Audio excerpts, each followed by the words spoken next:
काल हद्दवाढीच्या अनुषंगानं शौमिका महाडिकजी यांनी एक प्रेस घेतली होती आणि त्या प्रेसमध्ये कोण रे सचिन जिल्हाधिकारी सचिन चव्हाण असं त्यांनी एक माझा एकेरी नावामध्ये उल्लेख केला होता. पण तरीसुद्धा राजेजी छत्रपती शाहू महाराजांच्या विचारानं चालणारे आम्ही लोक आहोत. शिवाजी पेठेचा वारसा सांगत असताना स्त्रियांना सन्मान देत आम्ही त्यांना कुठल्याही पद्धतीने एकेरीची भाषा वापरणं नाही, कारण महिलांचा सन्मान करणारे आम्ही लोक आहोत. पण त्यांनी जे काल मुद्दे उपस्थित केले त्या मुद्द्याच्या अनुषंगाने मी आज या ठिकाणी प्रेस घेत आहे. त्यांनी कोल्हापूरचा विकास या विषयावर चर्चेला हात घातला. तर त्यांना मला असं विचारायचं आहे की सन्माननीय माजी आमदार महाडिक साहेब यांची हे 18 वर्षे जवळजवळ या ठिकाणी विधान परिषदेचे आमदार होते. 20 ते 22 वर्ष कोल्हापूर महापालिकेची सत्ता त्यांच्या हातामध्ये होती आणि हे सगळं असताना त्यांनी कोणत्या पद्धतीचा विकास या ठिकाणी केला किंवा त्याचबरोबर त्यांनी कोल्हापूर महापालिकेची हद्दवाढ व्हावी म्हणून कोणते प्रयत्न केले. त्याचबरोबर तुमचे पती माजी आमदार अमल महाडिक हे 5 वर्ष आमदार होते. तत्कालीन मुख्यमंत्री देवेंद्र फडणवीसजी यांचे ते एकदम निकटवर्ती मानले जायचे. त्या अनुषंगाने त्यांनी काय प्रयत्न केले किंवा ज्या बैठका झाल्या किंवा काही प्रयत्न झाले असतील तर त्यामध्ये अमलजी महाडिक यांनी देवेंद्र फडणवीस साहेबांना ही हद्दवाढ होऊ नये या संबंधित एक पत्र दिलं होतं. ज्या वेळेला वेळ येईल त्यावेळेला मी आपल्याला तो पुरावाही सादर करीन. त्याचबरोबर हद्दवाढीच्या अनुषंगानं त्याने काही मुद्दे उपस्थित करत असताना की मुख्यमंत्री उपमुख्यमंत्री किंवा आज त्यांचं सरकार आज त्यांचं आहे किंवा आणखीन या 2-2.5 महाविकास आघाडीच्या अगोदरसुद्धा त्यांचं सरकार होतं. त्यांनी कुठले प्रयत्न केले, त्यांना कोणी अडवले का किंवा आत्तासुद्धा कोणी अडवले का. त्या प्रदेश महिला काँग्रेसच्या उपाध्यक्ष आहेत, त्यांनी महापालिकेमध्ये जाऊन कुठला प्रयत्न केला का, महापालिकेच्या प्रशासनाला विचारलं का. आज तर नगरसेवक तिथं कोण नाही आहेत. ते म्हणतात महापालिकेत तुमची सत्ता होती पण आता नगरसेवक जाऊन 3-4 वर्ष झाले, आत्ता कोण तुम्हाला तर त्या ठिकाणी जाऊन विचारू शकता तुम्ही काय प्रयत्न केले. किंवा तुम्ही CM बरोबर किंवा डेप्युटी CM यांच्यासोबत कधी चर्चा करून या हद्दवाढीच्या अनुषंगानं काही प्रयत्न केलेत का, असंही मला या प्रेसच्या माध्यमातून त्यांना विचारायचं होतं. म्हणून ही प्रेस या ठिकाणी बोलवली होती. याबरोबरच संदेश पाटलांना त्यांनी आव्हान दिलेलं आहे, दोघं समोर या आणि तुमचे जे सरपंच आहेत संदेश पाटील गटाचे त्यांच्या सह्या आणा. बघा मला 2 मिनिटं तुम्ही यांचा प्रश्न माझ्या लक्षात आलेला आहे. तर विधानसभेच्या तोंडावर ही त्यांची स्टंटबाजी आहे. आपल्याला TRP मिळावा, आपण लाईमलाईटमध्ये यावं म्हणून हा त्यांचा केविलवाना प्रयोग आहे आणि हे दरवेळेला ते करत असतात. सतेज पाटलांनी बंटी पाटील साहेबांनी कोल्हापूरसाठी काय केलं काय नाही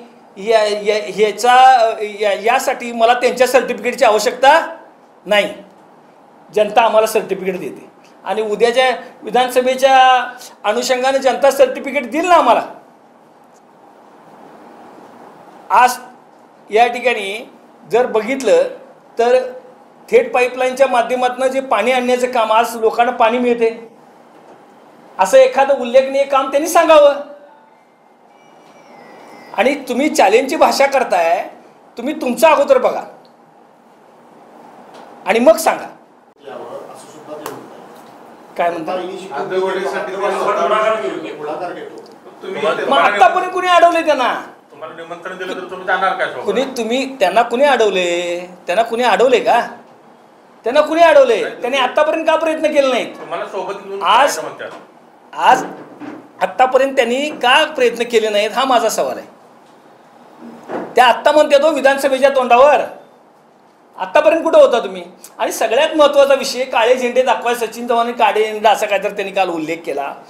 तर हद्दवाढ कृती समितीमध्ये सर्व पक्षीय त्यामध्ये असतात आणि सर्व पक्षांनी तो निर्णय घेतलेला असतो.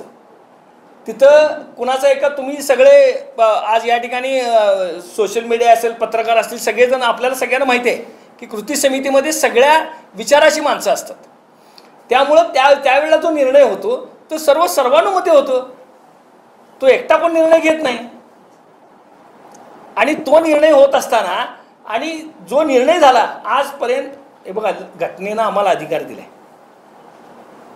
घटनेनं आम्हाला अधिकार दिलाय की एखाद्या प्रश्नावर आपण बोललं पाहिजे. त्याबरोबर पहिल्यांदा निवेदन असतील, मोर्चे असतील, त्याच्यानंतर आणखीन काही आंदोलनाचे पार्ट असतील, तर त्याप्रमाणे तो घेण्याचा अधिकार आम्हाला आहे ना.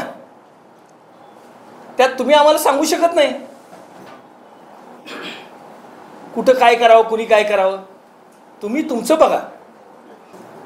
तेच तुम्हाला पुन्हा मी तेच सांगतोय की विधानसभेच्या निवडणुकीवर डोळा ठेवून ही स्टंटबाजी आणि हा सगळा विषय सुरू आहे. हद्दवाढीच्या सकारात्मक चर्चेसाठी तुम्हाला जर चर्चेला बोलवलं तर तुम्ही जाणार. हद्दवाढ कृती समिती जो निर्णय घेईल त्याच्यासोबत मी असणार आहे. तुम्ही आता त्यांच्या पाठीवर ते सत्तेत असताना त्यांनी केलेलं नाही असं तुम्ही होता, तुमच्या सत्तेत असताना तुम्ही केली नाही. आता तुम्हाला मी त्याचं उत्तर देतो.